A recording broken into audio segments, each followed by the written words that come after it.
I'm Chris Wallace. Keeping America safe after the terror attack in England. What steps is the government taking this Memorial Day weekend? It's a constant threat, and we always have to be vigilant. We'll discuss the investigation into the bombing and the response here in the U.S. with the Secretary of Homeland Security, General John Kelly, live only on Fox News Sunday. Then new reports the president's son-in-law, Jared Kushner, discussed setting up a secret communications channel between the Trump transition and the Kremlin. We'll ask our Sunday panel where this takes the expanding probe into Russian interference.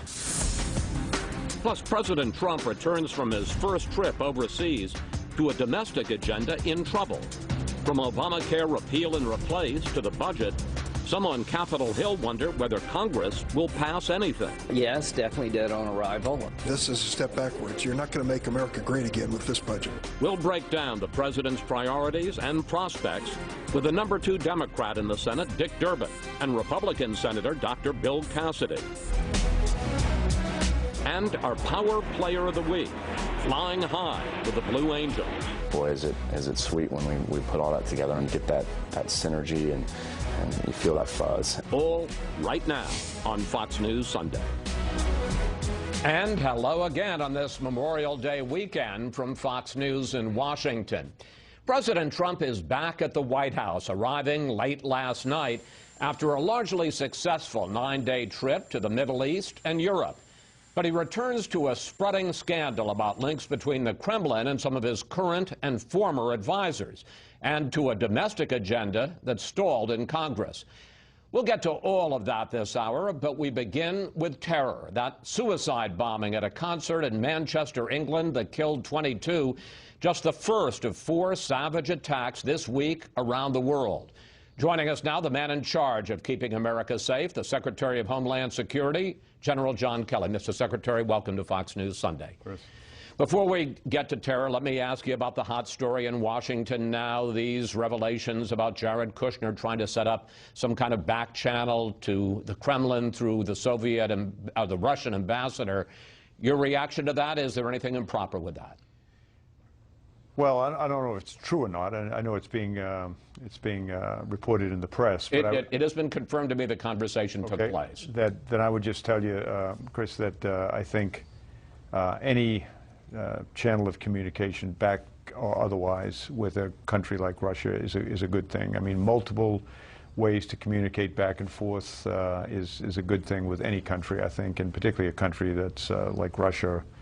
It doesn't bother me. I mean, you just have to assume, obviously, that what you're getting is may or may not be true. They may be working you, but that's the whole point. I mean, that communication then goes into the White House as a data point in terms of discussion. So well, I don't see a big deal.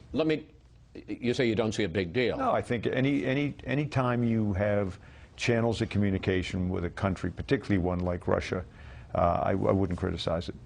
But you talked about a data point into the White House. This is during the transition. These were private officials. We have one president at a time. Does that make a difference? You know, I mean, obviously during the transition period, the people in transition, the incoming Trump administration is not in a position to do anything to inhibit what the Obama administration literally days before they transitioned out. Again, as they begin to build relationships, there's nothing wrong with that. As they begin to build their own situational awareness with Russia in this case, I don't see an issue here. Okay, let's turn to your day job. What's the latest on the Manchester bombing? Have they rolled up the network that was supporting the bomber, and what have you learned from this plot that will help you better protect the U.S. homeland? I mean, I don't know what the actually, a better way to put it, I can't comment on whether they've finished their investigations or completed rolling up on the network that we're dealing with. But I would just say that this is I've said it many times, really a generational struggle. This is one tragedy in line with dozens of other tragedies in the world. I mean, last week you had Manchester, you had Egypt, you had Indonesia, and you had the Philippines, all ISIS-inspired or ISIS-controlled But was there terrorist something attacks. different about this network and the way this was pulled off that says to you, gee, we've got to up our game? Well, there's kind of, in my view, there's kind of three types of terrorist attacks. There's the most sophisticated that we look at, and that is against aviation. That's the hardest to do, but it's the biggest payoff for these people. Then you have kind of the middle of the road one, which I think this one was. It's a network. It's hard to do. You have to construct a bomb and all. And then you have kind of the low end where, I mean, just as tragic, but you have people running people over in trucks, that kind of thing. But this is just the way terrorism is today, and I think it'll be around for many, many years to come. You know, the good news is you know, those officials in the United Kingdom, Europe, around the world are relentless. They're just as relentless in terms of trying to prevent these things as the terrorists are in trying to create them. The good news is for our country, we have not had an outside the United States terrorist attack since 9/11.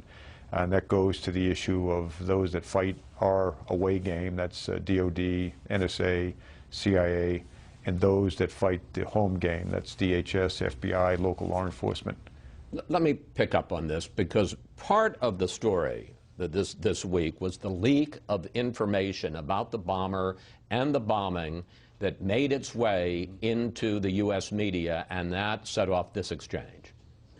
I will make clear to President Trump that intelligence that is shared between our law enforcement agencies must remain secure.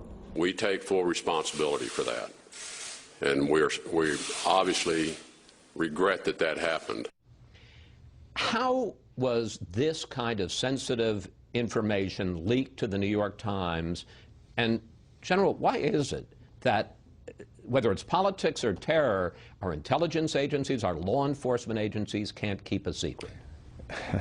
It's outrageous.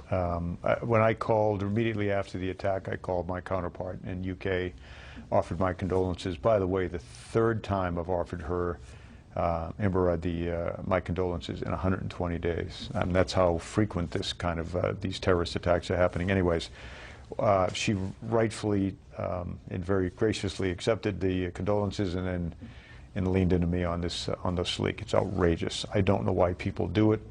It jeopardizes not only investigations, but puts people's lives in jeopardy. I don't know why people do it, but they do, and that's the world we live in. Let's get to what you're going to try to do to protect the homeland. There are a lot of crowded events in the summer, concerts, sporting events.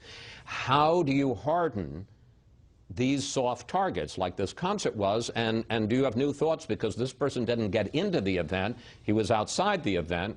What do you do about perimeters? One of the great things about America, I mean, there's many great things, but we are a free and open society, and I wouldn't change that at all. But that's also one of our vulnerabilities. People can live their lives day in and day out, privacy issues, all of that. It's a good thing. It's what America's all about. But as I say, that is a vulnerability. The good news is, and to all Americans, I mean, the good news is that local, state law enforcement today, not to even go down the issue of the FBI, DHS, it's in their DNA now to harden. And we are just about as hard as we can be. I don't know if there's a way to prevent these kind of things in the kind of society we live in. Let me pick up on that, because I want to play a clip of your testimony before Congress this week. Here it is. It's everywhere, and that's the nature of this threat that we're dealing with. As horrible as Manchester was, my expectation is we're going to see a lot more of that kind of attack. Lot more of that kind of attack here in the U.S.? I think we have no specific, we have threats all the time, but no right now specific threat. But that goes to the fact that we are over here and not over there. The fact is that as the caliphate is being destroyed, that is Syria and Iraq, there are large numbers of returning fighters, Western Europe, and you know, in many cases, like this guy that did this thing in Manchester, he's a citizen of UK in this case. He's a passport holder. I don't know if the UK had any idea that he was outside. I know that he was in Libya, but I think he's also traveled to other points. The point is, they have a real threat, and it's growing, it's metastasized. As fighters come back from the caliphate, there'll be, I believe, there'll be more of this kind of thing. The good news is, all decent people, all decent governments, and it doesn't matter whether we're politically close to them or not, all governments, for the most part, are sharing tremendous amounts of information, passport-type information, aviation traveler information, but you know, the people like this are below the radar. I want to pick up on aviation because you're in the process of making some big decisions on aviation, and I want to do a lightning round, quick questions, quick answers. Okay. Are you going to ban laptops from the cabin on all international flights, both into and out of the U.S.? I might. That's a quick answer. Yeah, well, expand a little bit. Well, there's a real threat. There's numerous threats against aviation. That's really the thing that they're obsessed with, the terrorists, the idea of knocking down an airplane in flight, particularly if it's a U.S. carrier, particularly it's full of mostly U.S. folks, people. It's real. You know that I implemented, I think on the 21st of March, a restriction on large electronic devices in the cabins from 10 Right. points of origin. But now let's talk, as you say, about all international flights, both into and out of the U.S. Well, you say you might. When are you going to make that decision, and what's going to determine We're still following the intelligence. The very, very good news is, again, that we are working incredibly close with friends and partners around the world. We are going to, and in the process of defining this, but we're going to raise the bar for, generally speaking, aviation security much higher than it is now. And there's new technologies down the road, not too far down the road, that we'll rely on. But it is a real sophisticated threat, and I'll reserve that decision until we see where it's going. Another lightning round question. I do need a quick answer here because we're running out of time. The TSA is testing tighter screening of carry-ons, and the idea that people who bring their carry-ons are going to have to unpack them and put food in one bin and electronics in another bin and paper in another bin. Are you going to spread that nationwide, and what's that going to do to screening lines? Yeah, I mean, the reason we've done that, TSA, of course, works for me. The reason we've done that is because of people trying to avoid the $25 or $50 or whatever it is to check a bag, are now stuffing their carry-on bags to the point of, you know, well, they can't get any more in there. So the more you stuff in there, the less the TSA professionals that are looking at what's in those bags through the monitors, they can't tell what's in the bags anymore. So if you put, so you're going to do that nationwide? We might, and likely will. Soon? Well, what we're doing now is working out the tactics, techniques, and procedures, if you will, in a few airports to find out exactly how to do that with the least amount of inconvenience to the traveler. A couple of final questions I want to ask you about the travel ban. The Fourth Circuit Court of Appeals issued a ruling this week continuing the stay on President Trump's revised travel ban. And I want to put up, the chief judge called it, the revised travel ban, an executive order that in text speaks with vague words of national security, but in context strips with religious intolerance, animus, and discrimination. Mr. Secretary, judge after judge has said that this is a Muslim ban that violates the Constitution. They're dead wrong. Well, I mean, you say that, but they're the ones who were... They're wrong. Remember the 7, now 6 countries? These were the same countries identified by the Obama administration that we should be extra cautious about, and backed up by you know, the United States Congress. So that's where those 7 countries came from. The fact is that in those countries we have very little ability to actually vet the people that are coming out of those countries. So what the president, and it's not a travel ban, remember, it's a travel pause. What the president said, for 90 days, we were going to pause in terms of people from those countries coming to the United States that would give me time to look at additional vetting. Okay, I want to pick up on that and why you're even talking about the travel ban, because I want to put some numbers on. Take a look at this. The first executive order that was issued on January 27th banned citizens from 7 nations from entering the U.S. for 90 days, suspended the refugee program for 120 days, as you say, a pause, while you set up an extreme vetting program. It's now been 121 days since that first order. So why don't you have the extreme vetting program in place? We're actually implementing it. The irony here is, had it stood, we would have had the 90 days to study. We're not even studying what would be procedures, because we're enjoined and can't do that. In the meantime, we can't even study extreme vetting? No. The irony here again is we can't study it, but I'm just guessing and implementing. But we are going to implement ways to determine who an individual is. And remember, most of these countries have no passports, they have no police, they have no intelligence. Many of the countries in question don't even have a U.S. embassy there to help us vet.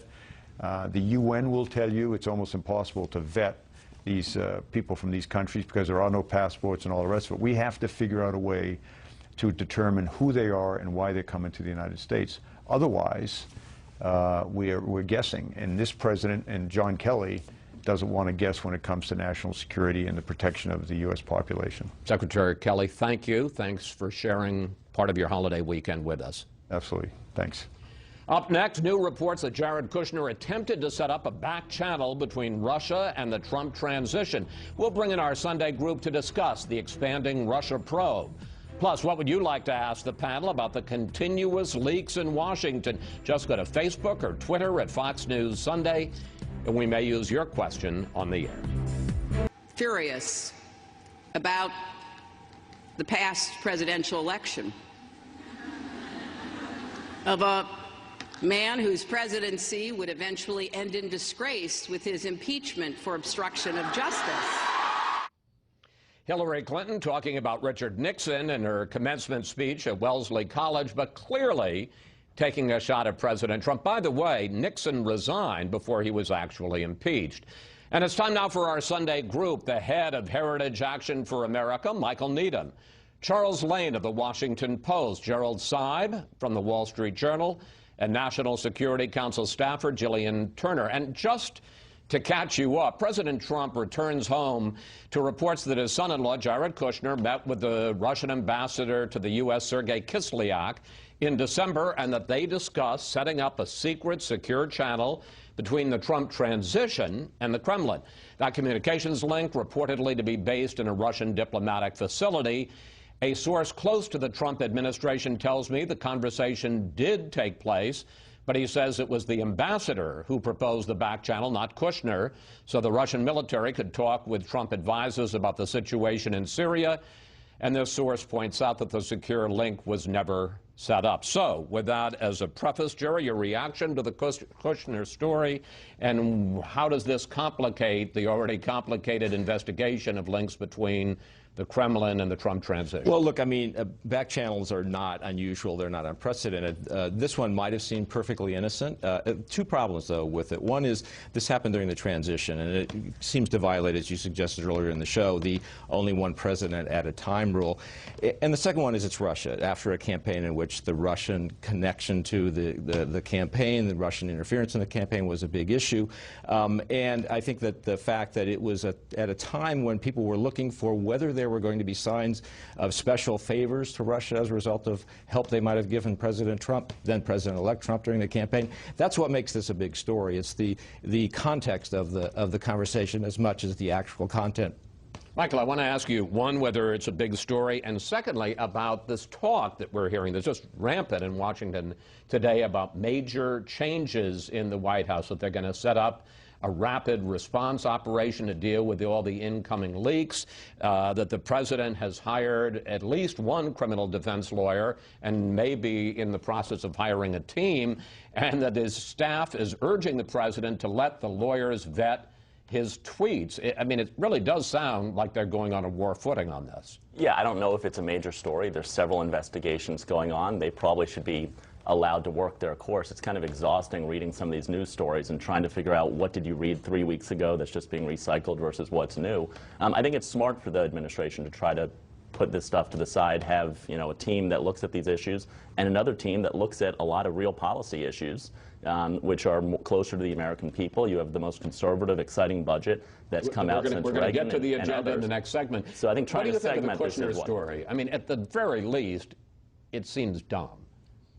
Clearly the optics of this are awful, and I think that especially when you have people who are new to the political system coming in and getting advice from a guy in Mike Flynn who probably didn't show the best judgment through a lot of this, dumb might be a good word for it. I don't know, I think Kushner said a couple weeks ago that he was happy to participate with the Senate investigation. He said he's happy to participate with this investigation. You are at a disadvantage when you're a focus of an investigation and your lawyers are saying don't participate, don't comment, and everyone else in the country seems more than eager to talk about it. So I think a little prudence in keeping our mouths shut while we let the investigations play out is probably fair, and then we'll see what comes up in them.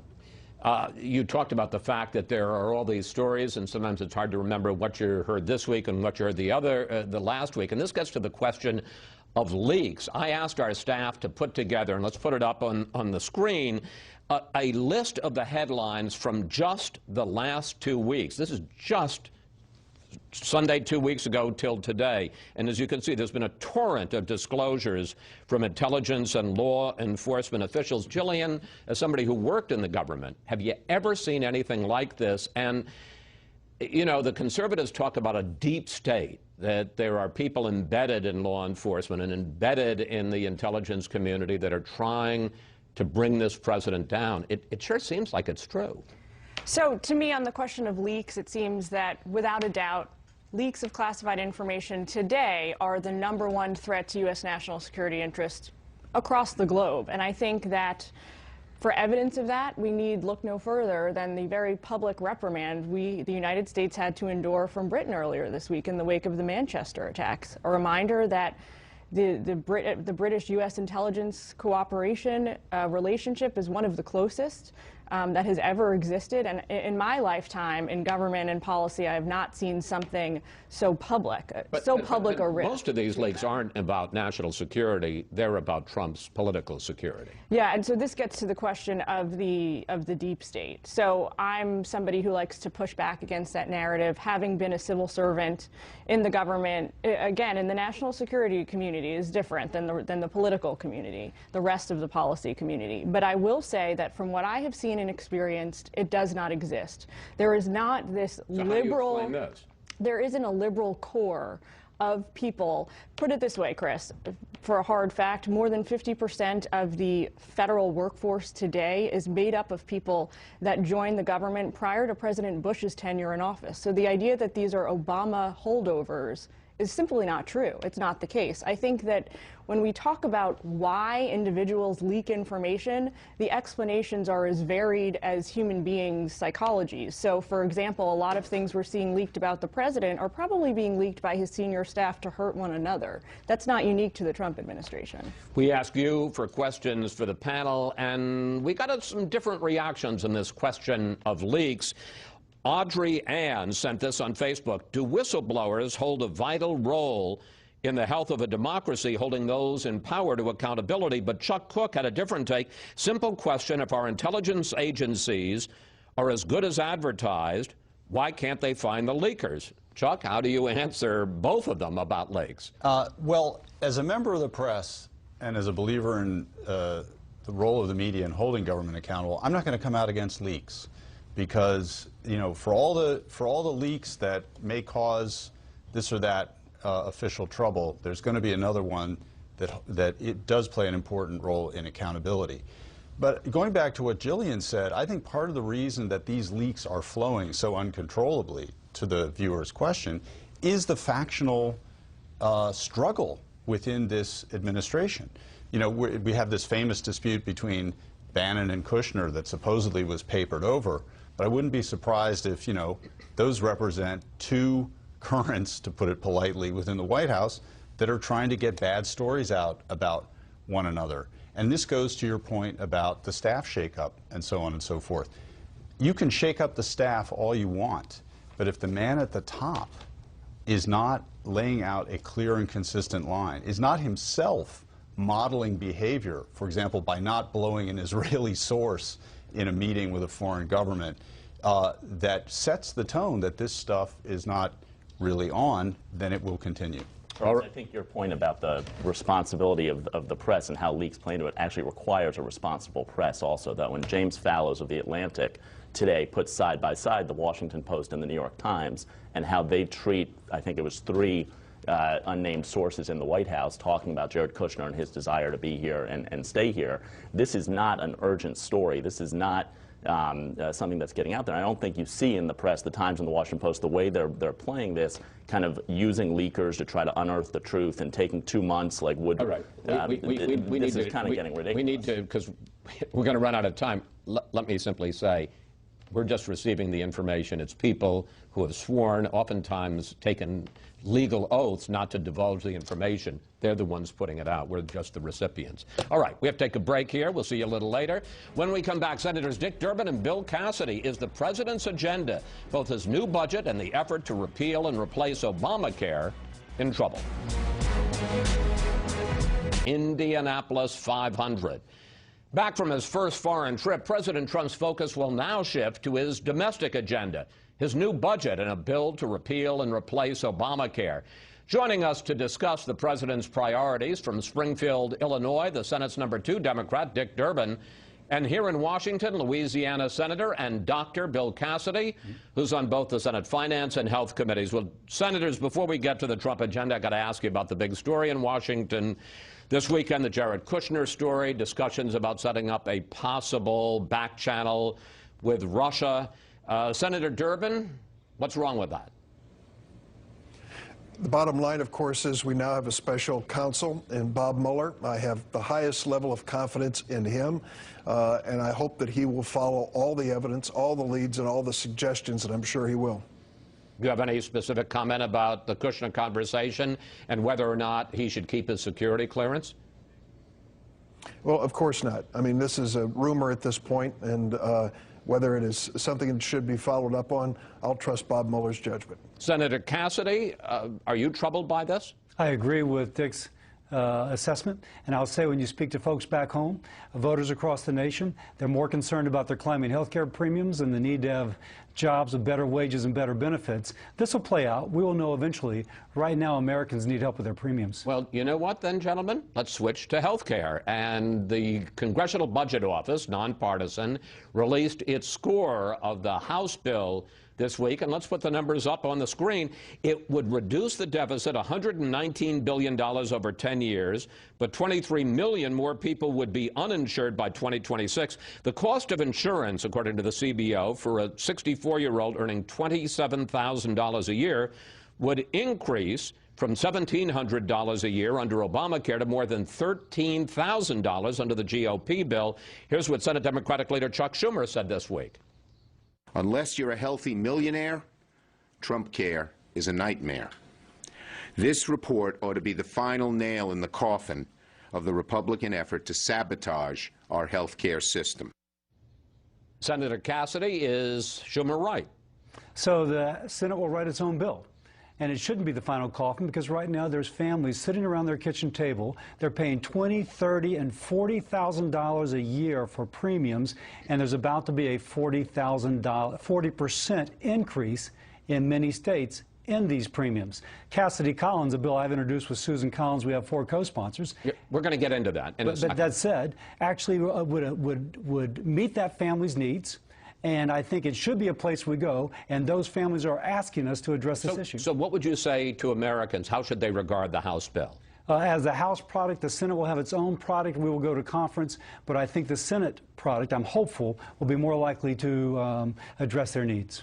Senator Durbin, I know you're going to say, and the CBO certainly indicates there are problems with repeal and replace, but Obamacare has its own problems. You heard Senator Cassidy mention some of them. Blue Cross Blue Shield of Kansas City just announced this week that it has lost $100 million through 2016, and that it is going to pull out of exchanges. That means that in 25 counties in western Missouri, they may have no insurer at all. Doesn't something have to be done dramatically? Well, it should be. First, we ought to have an administration that supports our health care system. What the Trump administration has done since day one is to find ways to cut off support for our current health care system.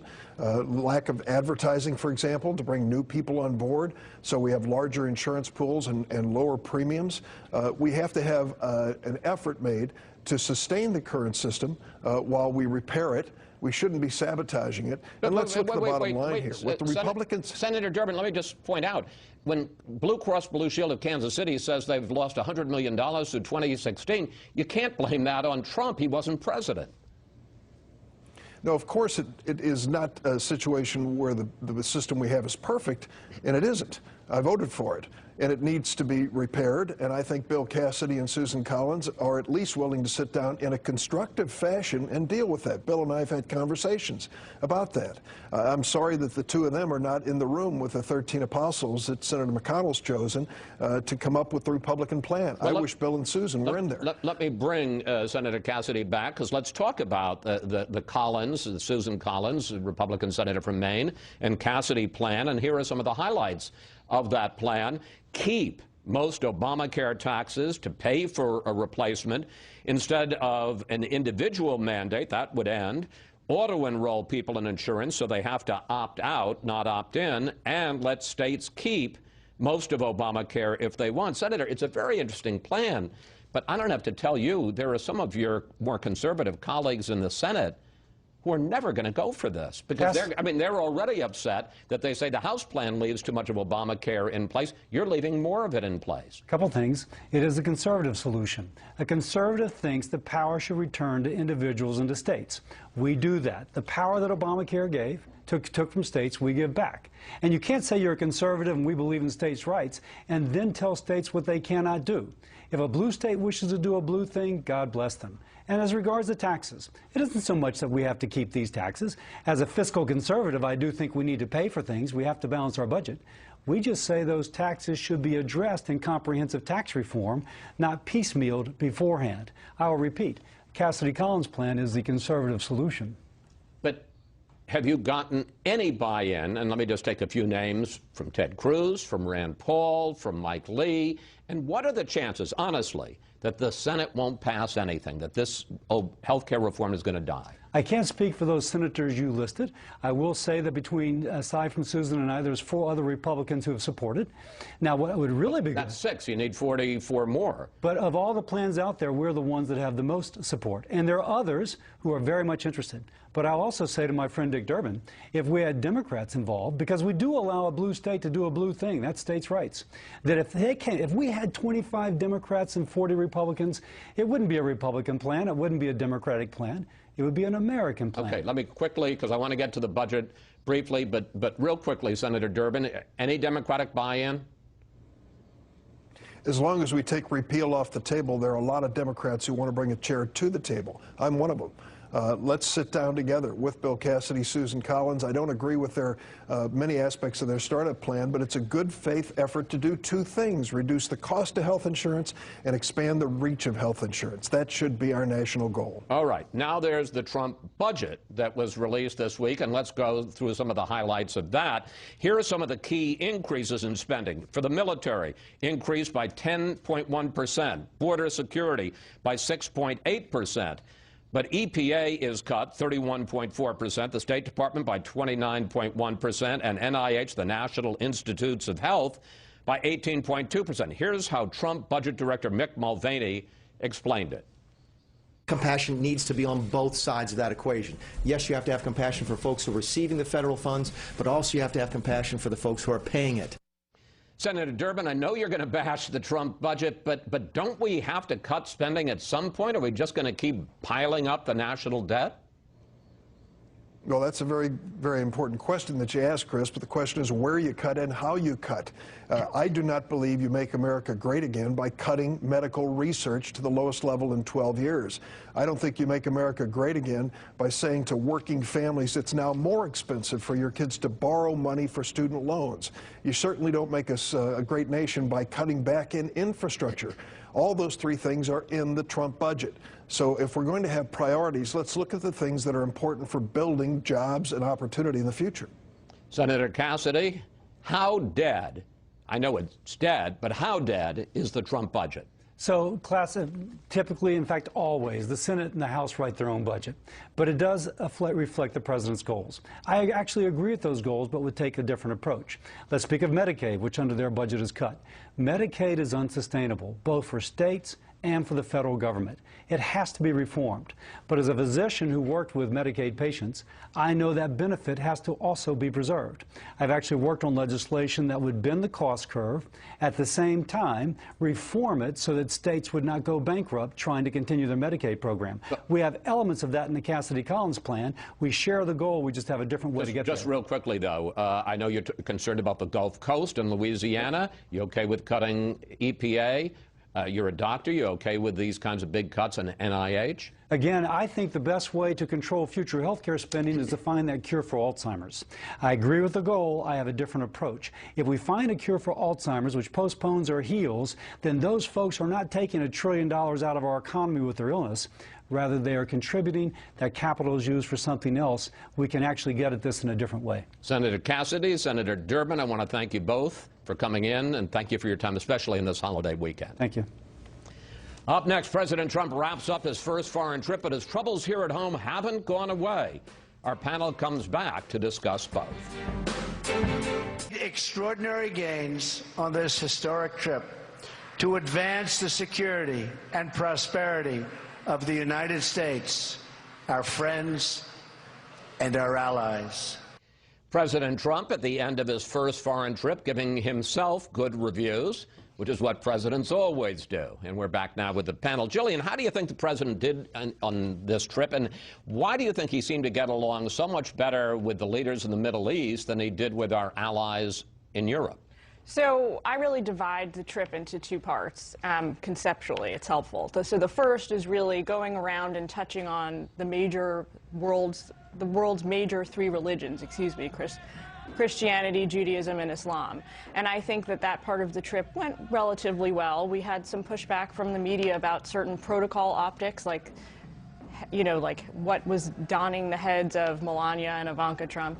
That's fine. I think the second part of the trip was really NATO-focused, and there the president's speech actually got a lot of criticism, but I think for the first time the administration cabinet-wide is actually striking the right tone on NATO, by which I mean they're focusing on recommitting themselves to the importance of the alliance, and they've backtracked or progressed, however you want to phrase it, on the idea that it has become obsolete, which is a good thing for everyone. At the same time, they're encouraging the member nations to contribute 2% GDP, which at this time, remember, this was part of the president's campaign platform. So I think he's got a mandate from the American people to push for that, and it's something he's doing. I think it's a nice balance. We should point out that the first part of the trip, especially the Saudi part of the trip, was largely organized by Jared Kushner, and people who support him say he was talking to all of those Saudi leaders and helping Sunni Muslim leaders during the transition, and that's one of the reasons it was such a success. Chuck, what struck you about these 9 days? I have to say the chilly atmospherics of the Europe portion of the trip, in contrast to the warmth, the abundant good feeling that was on display in Saudi Arabia between the president and the royal family of Saudi Arabia. That contrast, I think, spoke volumes. It's true that the president got a lot of criticism for not uttering the words, "I personally support Article 5, the mutual defense guarantee in NATO." Attack on one is an attack on all. Correct. But the reason for another president with another history who had run a different campaign, that wouldn't be an issue. Excuse me. The Europeans feel very embattled and nervous with respect to the Trump administration. He supported Brexit. He openly spoke warmly about Marine Le Pen. He's called NATO obsolete. And they were looking for the kind of reassurance that he gave the Saudis, and they didn't get it. And I think that will have repercussions going forward. Let's talk about the domestic side, because the president returns to a Congress that is badly divided about repeal and replace, and that has already, both Republicans and Democrats, rejected his budget that we were just talking about with the two senators. Michael, some Senate Republicans are talking about just giving up on health care and moving straight to tax reform. It would be a mistake. I mean, the American healthcare system is collapsing under Obamacare, but part of the reason that this agenda is so complicated and that we need a real sense of urgency out of both the White House and the Congress about healthcare, tax reform, the budget, the debt limit, all this stuff that's coming up and how it fits together, is that for 7 years the Republican Party has told itself a lie, that we are all united on wanting the same ends, that we all want to repeal Obamacare, it's just about what the replace is. And what you actually have is you have very legitimate and heartfelt disagreements within the party about what the best path forward is. Some conservatives who want to focus on Title I regulations, Bill Cassidy, who has his plan, the Tuesday group in the House, which is much more of a force, the moderate group, kind of a force for the status quo. I think the healthiest thing that's happened in the last couple of months is that in the House, for the first time, leadership and the members themselves acknowledge that there are real differences of policy in this party. This isn't good guys and bad guys. It isn't disagreements about tactics. They sat down for a couple of weeks. They understood where they were coming from, and they came up with a coalition form of government that said, you know what, let's let the states decide. If they want to waive out of Obamacare, that's fine for some of them, and others don't. That's the model that needs to happen going forward to bring this party together. The problem, of course, with that, as you just heard from Bill Cassidy, is he's saying they're basically going to put that over the side. Maybe they'll take a little bit out of it, but they're going to write their own bill. Jerry, is it possible that we could get to the end of 2017, this year, and that a Republican-controlled Congress, Republican control of the House and the Senate, will not have passed a single major Trump legislative initiative? And if so, what does that mean for prospects for Republicans in the 2018 midterm? Well, first of all, it is possible because we're staring down the path here of no easy wins, no big easy wins. By the way, there's one other that you shouldn't forget, which is by the fall, this Congress has to raise the debt ceiling, which everybody hates to do. They also got to fund the government. Have to fund the government, have to raise the debt ceiling. They're going to have to get Republican votes. Conservatives hate raising the debt ceiling. Everybody hates raising the debt ceiling. That has to happen as well. So you have a whole series of tough or unpleasant choices before the Congress. My guess is that in the end, I think a Republican Congress will figure out a way to get together and get some of these things done, even in truncated form, because it's too heavy a lift to go through an entire year in full control of the government and not have anything to show for it. Do you think they'll pass health care reform, or do you think they're going to end up eventually realizing? You had Mitch McConnell say, I don't see how we get to 50, which is not the kind of thing he openly says. Do you think that they could just punt on that and go to tax reform? I think they could easily walk past health and go to tax reform. Mitch McConnell's a smart guy. He's not going to move down a path unless he knows there's success at the end of that path. And if he doesn't, that's because there is no way to get 50 votes plus one. I do think tax reform is something that Republicans really want to do. They've come to Washington to cut taxes. They're not going to walk out of this town, I think, in December without having given that at least a really good try. Michael? Yeah, no, I think, they need to do both, and all these things are intertwined. At some point, they have to sit down, they have to look at these various points, the debt limit, the spending, tax reform, health care, and define which wings of the party, which different factions within the parties will get what wins where. And once they do that, they'll get something. The other thing that has to be considered this week is the Paris Accords, the Paris Climate Treaty. And what makes that so complicated, I think, for the president is it's non-binding. I think he's actually going to come out this week and pull out of the Paris Accords. He made an explicit promise on the campaign trail. He's somebody who likes to keep his promises. And second, the United States shouldn't stay in a treaty just because it's non-binding. If we don't intend on participating, we should pull out. I think the president will do that.